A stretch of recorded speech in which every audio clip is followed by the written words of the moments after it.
नमस्कार। मैं वसंत रावल ज्योतिष विद्या ज्ञान चैनल के अंदर आज मैं आपको बताने आया हूं मकर लग्न की कुंडली के अंदर भाग्य का विचार कैसे किया जाता है। मकर लग्न की कुंडली के अंदर आज मैं आपको 15 प्रकार के अलग अलग नियम बताने आया हूं और इन नियमों के आधार पर हम लोग ये सुनिश्चित करते हैं कि व्यक्ति का भाग्य कैसा होगा, व्यक्ति कितना नसीबदार होगा। तो आइए शुरू करते हैं। अगर कुंडली के अंदर यहां पे 10 नंबर लिखा हो तो समझ जाना ये मकर लग्न की कुंडली है। भाग्य का विचार करने के लिए हमें नवम भाव का अध्ययन करना होता है। शुरू करते हैं। पहला नियम, मकर लग्न की कुंडली के अंदर नवम भाव के अंदर बुध उच्च राशि में बलवान होकर बैठा हो तो ऐसे व्यक्ति को बुध की महादशा, अंतरदशा, प्रत्यंतर दशा के अंदर धर्म, ज्ञान, आध्यात्म और भाग्य की वृद्धि होती है और व्यक्ति का भाग्य कदम कदम पर उसकी सहायता करता है।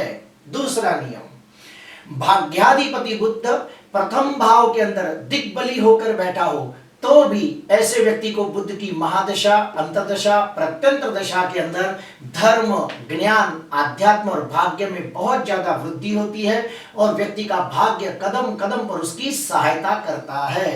तीसरा नियम, भाग्याधिपति बुध प्रथम भाव के अंदर दिग्बली होकर स्वगृही शनि के साथ अंशात्मक युति करके बैठा हो तो सोने पे सुहागा जैसा फल मिलता है। क्यों? क्योंकि यहां पर शनि स्वद्रोही होकर शश योग नाम का पंच महापुरुष राजयोग बनाता है और बुध शनि एक दूसरे के परम मित्र है।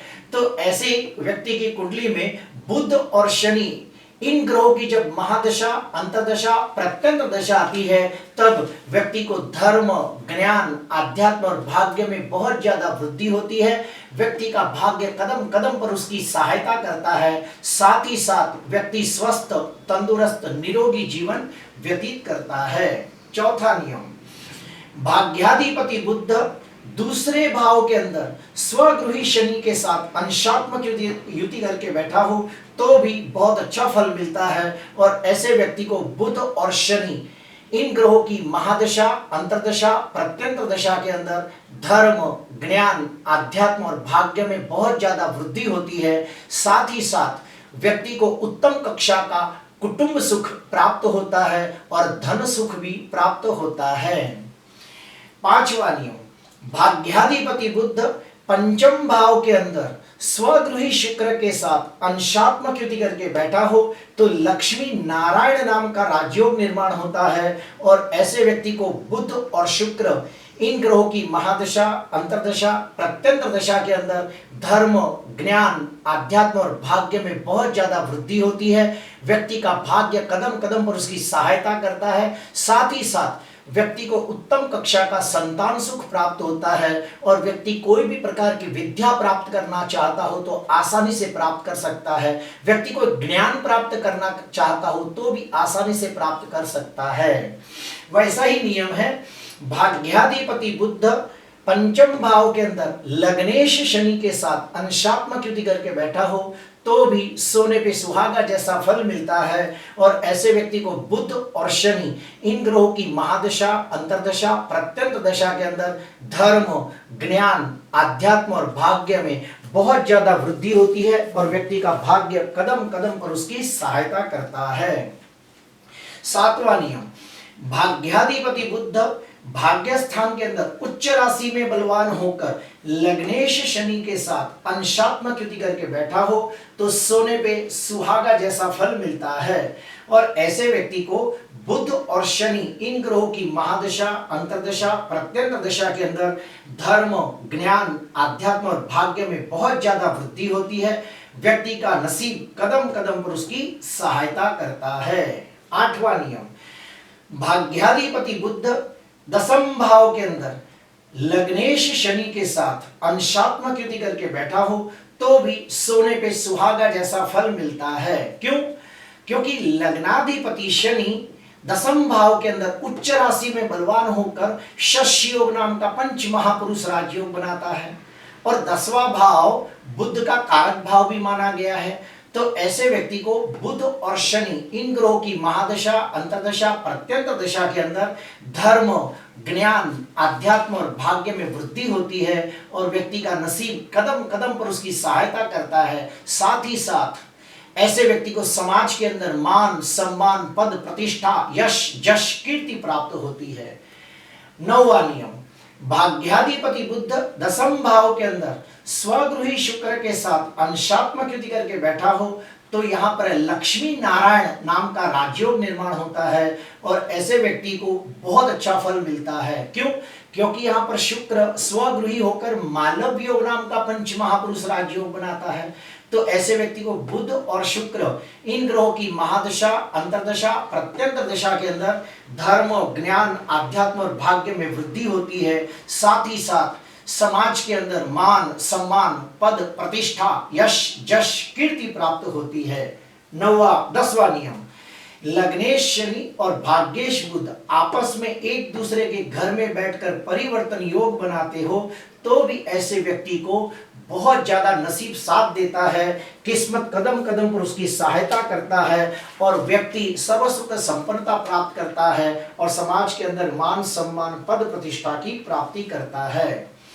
वैसा ही और एक नियम है कि भाग्य स्थान के अंदर बुध उच्च राशि में बलवान होकर बैठा हो और नवम भाव का कारक ग्रह कौन है? गुरु है। अगर गुरु भी कर्क राशि में उच्च का होकर बैठा हो तो भी ऐसे व्यक्ति का भाग्य बहुत अच्छा होता है। और जब भी बुध और गुरु इन ग्रहों की महादशा, अंतर्दशा, प्रत्यंतर दशा आती है तो व्यक्ति का धर्म, ज्ञान, आध्यात्म और भाग्य में वृद्धि होती है और व्यक्ति का नसीब कदम कदम पर उसकी सहायता करता है। अभी हम लोग अशुभ के बारे में जानेंगे कि अशुभ फल कैसे मिलता है। तो सुनिए, भाग्याधिपति बुध नीच राशि में निर्बल होकर राहु के साथ अंशात्मक युति करके बैठा हो तो ऐसे व्यक्ति का भाग्य कमजोर होता है, निर्बल होता है, पीड़ित होता है और व्यक्ति बहुत मेहनत करने के बावजूद वो उन्नति, प्रगति, विकास नहीं कर पाता जिसका वो हकदार होता है। दूसरा, भाग्याधिपति बुध राहु के साथ अंशात्मक युति करके 6वें, 8वें या 12वें भाव में बैठा हो तो भी भाग्य की हानि करता है, भाग्य को कमजोर और निर्बल करता है और व्यक्ति बहुत मेहनत करने के बावजूद वो उन्नति, प्रगति, विकास नहीं कर पाता जिसका वो हकदार होता है। तीसरा, भाग्य स्थान पाप कर्तरी योग में पीड़ित हो या फिर भाग्याधिपति बुध पाप कर्तरी योग में पीड़ित हो तो भी बिल्कुल अच्छा नहीं मानते और ऐसे व्यक्ति का भाग्य कमजोर पड़ता है और व्यक्ति बहुत मेहनत करने के बावजूद उन्नति, प्रगति, विकास नहीं कर पाता है। चौथा, भाग्याधिपति बुध अस्त का हो या फिर मृत अवस्था में हो, भाग्याधिपति बुध नवमांश में नीच का हो, षड्बल में बलहीन हो, भाग्याधिपति बुध शत्रु नक्षत्र में बैठा हो, पाप ग्रहों से दृष्ट या पाप ग्रहों से पीड़ित होता हो या फिर नवम भाव के अंदर ही सूर्य ग्रहण, चंद्र ग्रहण, अंगारक योग, विष योग, शापित योग जैसे अशुभ योग बनते हो तो भाग्य की हानि होती है और व्यक्ति बहुत मेहनत करने के बावजूद वो उन्नति, प्रगति, विकास नहीं कर पाता जिसका वो हकदार होता है। अभी हम लोग जानेंगे कि अगर भाग्य कमजोर है तो कौन से उपाय करें। तो सुनिए, अगर भाग्याधिपति बुध नीच राशि में निर्बल ना हो और 6वें, 8वें, 12वें भाव में ना बैठा हो तो आप बुध का रत्न पन्ना अवश्य धारण कर सकते हो। दूसरा, ओम ह्रीम बुधाय नमः, ओम ह्रीम बुधाय नमः ये मंत्र का रोज 108 जाप करना चाहिए। विष्णु भगवान, बुध के भगवान कौन है? विष्णु भगवान, तो विष्णु सहस्त्र नामावली का पाठ करना चाहिए। उसके बाद बुध को प्रबल करने के लिए माता सरस्वती मंत्र का अनुष्ठान करना चाहिए, फिर उसका दशांश होम करके उसका तर्पण और मार्जन करना चाहिए। और एक उपाय है, माता गायत्री का मंत्र का अनुष्ठान करें, मंत्र पूरे हो जाने के बाद उसका दशांश होम और तर्पण मार्जन करें। अगर ये सारे उपाय श्रद्धा से, भाव से, भक्ति से, दिल से किए जाए तो व्यक्ति का भाग्य अच्छा हो सकता है और व्यक्ति वो सारे सुखों को हासिल कर सकता है जिसका वो हकदार होता है।